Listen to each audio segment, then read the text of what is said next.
Imagen histórica del Convenio de Vergara de agosto de 1839.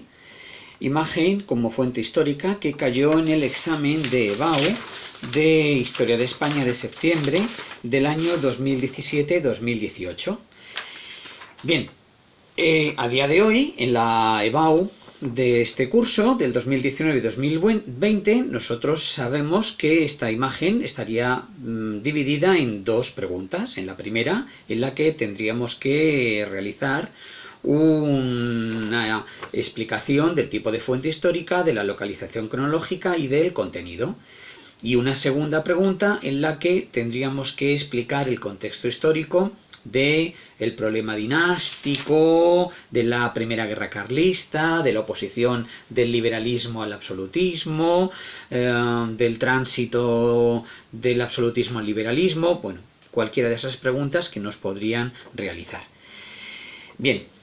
inicialmente, a la hora de describir la imagen, describir lo que nos encontramos, estamos ante un grabado histórico en el que aparece en un primer plano, como vemos aquí, dos personajes a caballo que se están abrazando, están a un nivel de igualdad. Aparece también el ejército a ambos lados que apoya a ambos militares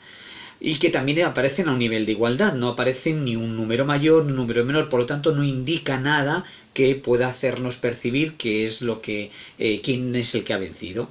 A la hora de describir la imagen vemos que esos dos personajes, uno de ellos que lleva una boina, una chapela, parecida a la que llevan ahora la Policía Autónoma Vasca, la Ertzaintza, y otro que lleva un uniforme militar y un tipo de sombrero que es el general Espartero. Por lo tanto, estamos ante los dos militares que protagonizan el abrazo de Vergara, el convenio de Vergara, el general Espartero y el general Maroto, en agosto de 1839. Por lo tanto, ya tenemos el tipo de fuente, ya tenemos la localización cronológica, ya tenemos la explicación del contenido. Más o menos quedaría expuesta así esta fuente. Se nos presenta una fuente histórica en formato no escrito, un grabado de contenido histórico en el que aparecen dos personajes a caballo abrazándose para firmar la paz con la que terminaría la Primera Guerra Carlista, iniciada por el problema dinástico, por la derogación de la ley sálica y la pragmática sanción y el enfrentamiento entre los dos bandos, el bando isabelino o cristino, cada vez más cercano a los liberales, y el bando carlista, más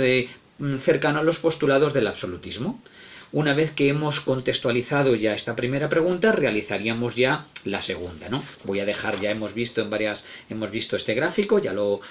conocemos, en algún otro momento lo podremos volver a utilizar. Sí, quizá podríamos hablar de los dos personajes que hemos citado anteriormente. Baldomero Espartero, el futuro príncipe de Vergara, regente a partir de 1840, y el general Rafael Maroto. Hablaríamos de que es una escena real, histórica, que se desarrolla en la localidad vasca de Vergara, en el que, aparecen los dos firmando la paz con la que terminaría esa Primera Guerra Carlista que se llevaba desarrollando desde 1833, cuando a la muerte del rey Fernando VII da comienzo a una guerra que enfrenta a los dos bandos dinásticos, al bando cristino, porque siguen a la esposa del rey Fernando VII, más cercano a los liberales para encontrar apoyo y para que reinara Isabel II cuando adquiriera la mayoría de edad, frente al bando absolutista, más reacio a ese tipo de cambios y a mantener la situación como se llevaba desarrollando desde el antiguo régimen. Geográficamente, el bando absolutista va a estar muy presente en los territorios vascos, en Navarra, en el interior de Cataluña, en el Maestrazgo, en las zonas rurales. Desde el punto de vista social va a ser apoyado por el pequeño y medio campesino, la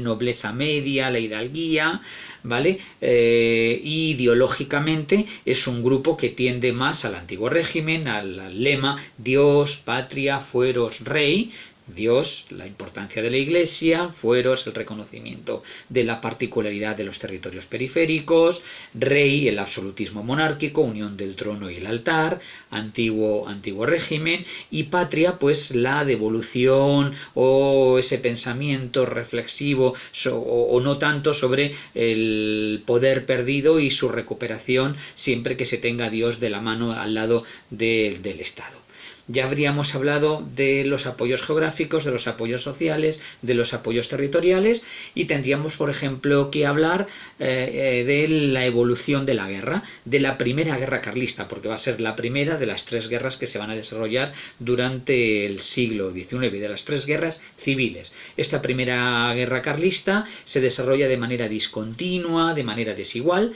en una primera etapa, hasta 1835, desde finales del 33 hasta el 35, se desarrolla no solo en el País Vasco y en Navarra, sino también en Cataluña y en otros territorios. Esta etapa acabaría con la muerte del general Zumalacárregui durante el sitio de Bilbao. En la segunda etapa, en el año 36-37, el general Miguel Gómez lleva a cabo la expedición real junto con el pretendiente carlista Carlos María Isidro, buscando apoyos y voluntarios por el resto del país y llegando incluso a cercar la ciudad de Madrid. En 1837, el gobierno liberal o proliberal progresista de la regente María Cristina toma una serie de decisiones, como es la promulgación de la Constitución del 37, como es la desamortización de los bienes eclesiásticos, en el que marca el triunfo de las tropas liberales, de las tropas cristinas, y el movimiento carlista se va a dividir en 2 grandes facciones, una tendente a la negociación,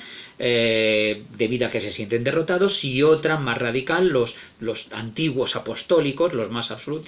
que pretendían continuar, por ejemplo, liderada por el general Cabrera en la zona del Maestrazgo. En este contexto, en 1839, en agosto, se firma la paz entre el general Maroto y el general Zumalacárregui, a pesar de que la guerra continuaría en la zona del Maestrazgo con el general Cabrera, y en el que se establece fundamentalmente la conciliación entre los 2 bandos, en el que los militares carlistas se incorporarían respetándose los grados en el ejército isabelino, en el que se hacen concesiones como el respeto a los fueros vascos, al fuero navarros, y en el que se intenta contentar a todas las partes. El principal beneficiado van a ser fundamentalmente el general Espartero, porque bueno, pues va a conseguir el prestigio que luego le situaría para acceder a la regencia, y el gran perjudicado Carlos María Isidro, porque pierde adeptos y tiene que exiliarse a Francia. El convenio de Vergara no logró definitivamente eliminar el movimiento carlista, porque se reanudaría más adelante en la Segunda Guerra, entre 1846 y 1849, e incluso habría una tercera guerra a finales durante el sexenio revolucionario, como oposición a la llegada de la monarquía extranjera de Amadeo I. Con la restauración, el movimiento carlista pierde fuerza,